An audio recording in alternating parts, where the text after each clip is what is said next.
नमस्कार सभी धर्मीय लोगों का आपके अपने चैनल पर एक बार फिर स्वागत है। अब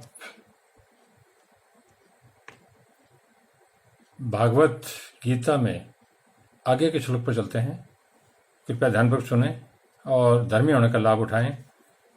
यह कोई कहानी नहीं है।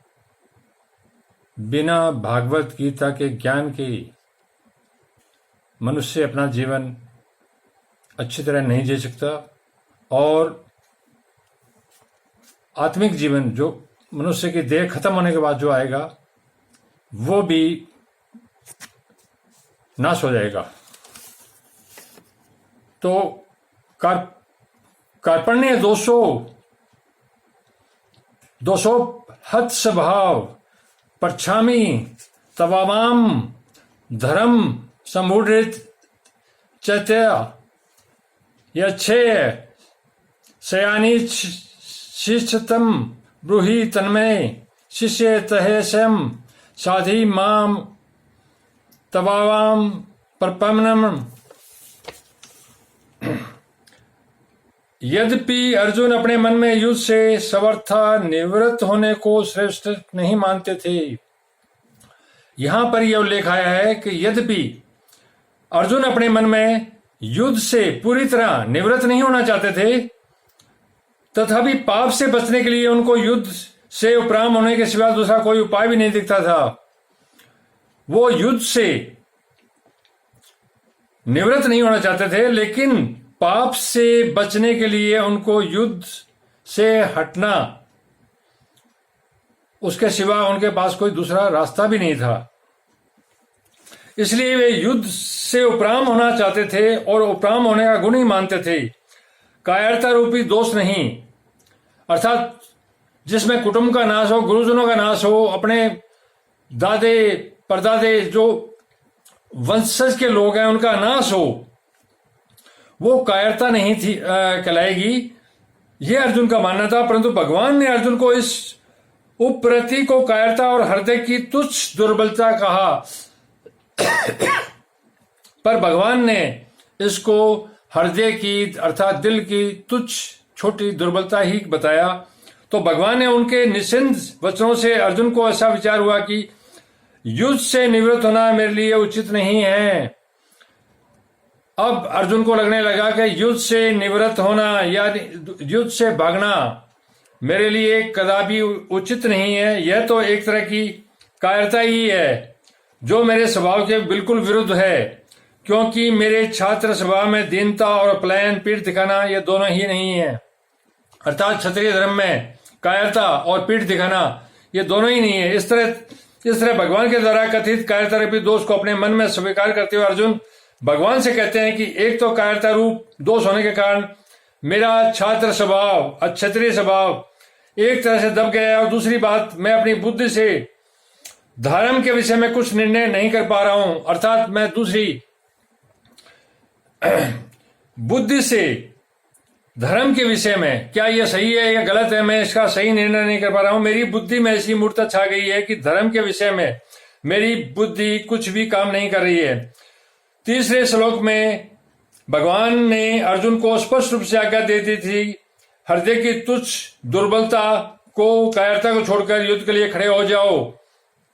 इससे अर्जुन को धर्म कर्तव्य के विषय में कोई संदेह नहीं करना चाहिए था। फिर भी संदेह रहने का कारण यह है कि एक तरफ तो युद्ध में कुटुंब का नाश, पूज्यजनों को मारना धर्म पाप दिखता है, और दूसरी तरफ युद्ध करना क्षत्रिय धर्म दिखता है। इस प्रकार कुटुंबियों को देखते हुए युद्ध नहीं करना चाहिए और छात्र धर्म की दृष्टि से युद्ध करना चाहिए। अर्थात कुटुंब और जो नजदीकी लोग हैं उनको देखते हुए युद्ध नहीं करना चाहिए, लेकिन जो क्षत्रिय धर्म है उसके हिसाब से युद्ध करना चाहिए। इन दो बातों को लेकर अर्जुन धर्म संकट में पड़ गए।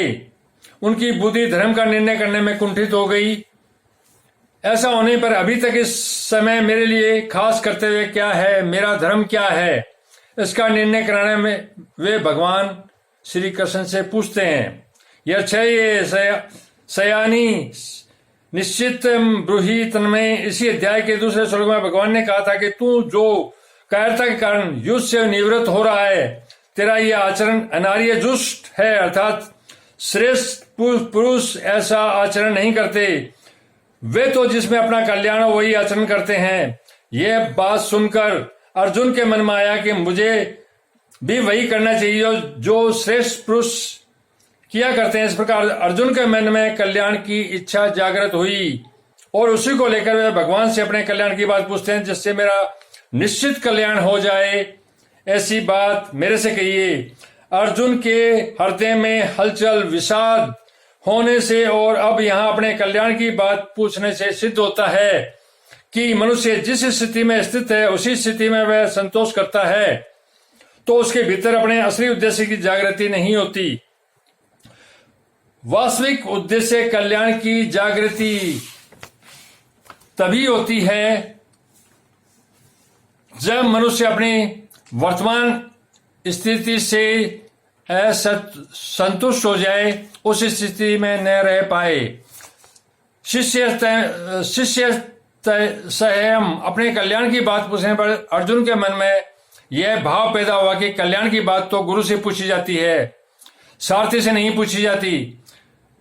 आपको विदित हो कि भगवान श्री कृष्ण अर्जुन के गुरु नहीं थे, वो इस महाभारत के युद्ध में सारथी अर्थात पथ प्रदर्शक के रूप के अंदर वो गए थे और उन्होंने डायरेक्ट इस युद्ध में कोई हिस्सा नहीं लिया था। इस बात को लेकर अर्जुन के मन में जो रथीपन का भाव था, जिसके कारण वे भगवान को यह आज्ञा दे रहे थे कि इसमें अर्जुन में रथीपन का मतलब कि भाई मेरे वो रास्ता दिखाएंगे, मेरे रथ को चलाएंगे, ये भाव अर्जुन के अंदर इस समय आ गया था। वे हे अच्युत मेरे रथ को दोनों सेनाओं के बीच में खड़ा कीजिए। इसी वाक्य से समझ में आ जाएगा आपको, यह भाव मिट जाता है और अपने कल्याण की बात पूछने के लिए अर्जुन भगवान के शिष्य हो जाते हैं। अर्थात जो पहले भाव था रथी होने का, वो भाव यहां खत्म हो रहा है और भगवान के शिष्य हो जाते हैं और कहते हैं महाराज मैं आपका शिष्य हूं, शिक्षा लेने का पात्र हूं। यहां पर अर्जुन में भारी परिवर्तन आया और सारथी का रूप छोड़ के उन्होंने भगवान श्री कृष्ण को अपना गुरु मान लिया। यहां पर आप मेरे कल्याण की बात कीजिए, क्योंकि इससे पहले अर्जुन को श्री कृष्ण ने अपना विराट अभी तक ये रूप नहीं दिखाया, तो ये इसके बाद में आएगा। साधी मामम तवाम प्रपन्नम, गुरु तो उपदेश दे देंगे, जिस मार्ग का ज्ञान नहीं है उसका ज्ञान करा देंगे, पूरा प्रकाश भी दे देंगे, पूरी बात भी बता देंगे, पर मार्ग तो स्वयं शिष्य को चलना पड़ेगा। गुरु आपका पथ प्रदर्शक है, आपको मार्ग दिखा देगा, आपको रोशनी दिखा देगा, उपदेश दे देगा। मार्ग का ज्ञान नहीं है तो उसका ज्ञान करा देगा, पूरा प्रकाश भी दे देगा, पूरी बात बता देगा, पर मार्ग तो स्वयं शिष्य को चलना पड़ेगा। अपना कल्याण तो शिष्य को ही करना पड़ेगा। मैं तो ऐसा नहीं चाहता कि भगवान उपदेश दें और मैं उसका अनुष्ठान करूं, क्योंकि उससे मेरा काम नहीं चलेगा। अतः अपने कल्याण की जिम्मेदारी मैं अपने पर क्यों रखूं, गुरु पर क्यों न छोड़ दूं। जैसे केवल मां के दूध पर ही निर्भर रहने वाला बालक बीमार हो जाए तो उसकी बीमारी दूर करने के लिए औषधि स्वयं मां को खानी पड़ती है, बालक को नहीं। अर्थात जो बालक मां के गोद में होता है, छोटा बच्चा जो सिर्फ दूध अपनी मां के दूध पर पलता है, उसको दवाई नहीं दी जाती, वो मां ही खाती है ताकि वो दवाई का असर जो है उसके दूध में मिलकर उस बच्चे को ठीक कर दे, बालक को नहीं। उसी तरह मैं सर्वथा गुरु के शरण हो जाऊं। अर्थात यहां अर्जुन ये चाहते हैं कि मैं गुरु के शरण हो जाऊं, गुरु पर निर्भर हो जाऊं, ताकि जो कुछ हो वो गुरु पर ही आए, तो मेरे कल्याण का पूरा दायित्व गुरु पर ही आ जाएगा। इस कारण मेरा जो कल्याण है वो सारा दायित्व गुरु पर ही आ जाएगा। स्वयं गुरु को ही मेरा कल्याण करना पड़ेगा, यहाँ गुरु को ही कल्याण करना पड़ेगा।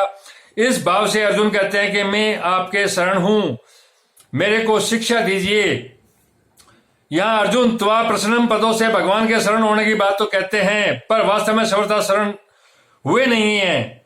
अगर वे सर्वथा शरण हो जाते तो फिर उनके द्वारा साधी माम, मेरे को शिक्षा दीजिए, यह कहना नहीं बनता, क्योंकि सर्वथा शरण होने पर शिष्य का अपना कोई कर्तव्य रहता ही नहीं। दूसरी बात आगे 9वें श्लोक में अर्जुन कहेंगे मैं युद्ध नहीं करूंगा, नए युद्ध से।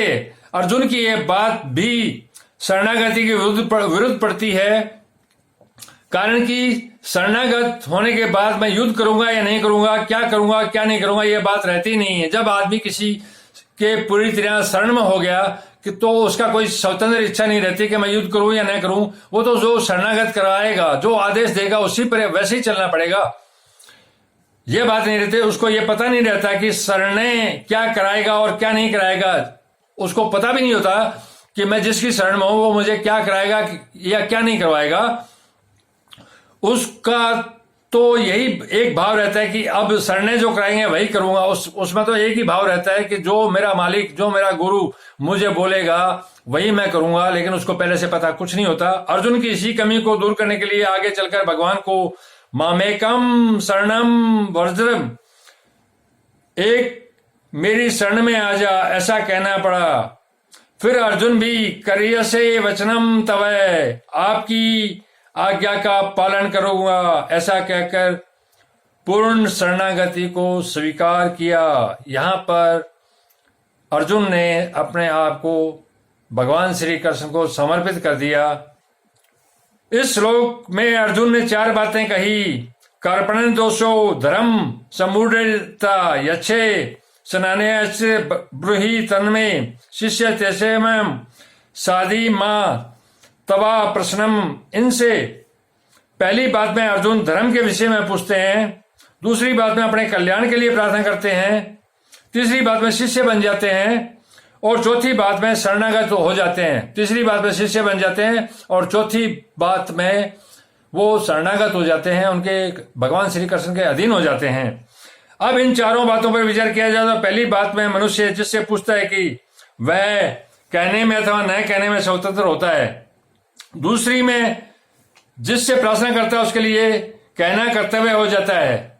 तीसरी में जिसका शिष्य बन जाता है, उन गुरु पर शिष्य को कल्याण का मार्ग बताने का विशेष दायित्व आ जाता है। चौथी में जिसमें शरणागत हो जाता है, उस शरणे को शरणागत का उद्धार करना ही पड़ता है। जब शरणागत आदमी हो जाता है किसी का, तो उसमें कल्याण की बात ही नहीं रहती, क्योंकि उसके हाथ में कुछ नहीं होता। जिसके शरण में गया है उसी का ही दायित्व है। तो यहां पर श्री कृष्ण भगवान के पूर्णतः समर्पित हो गए, तो अब उसका कल्याण करना ये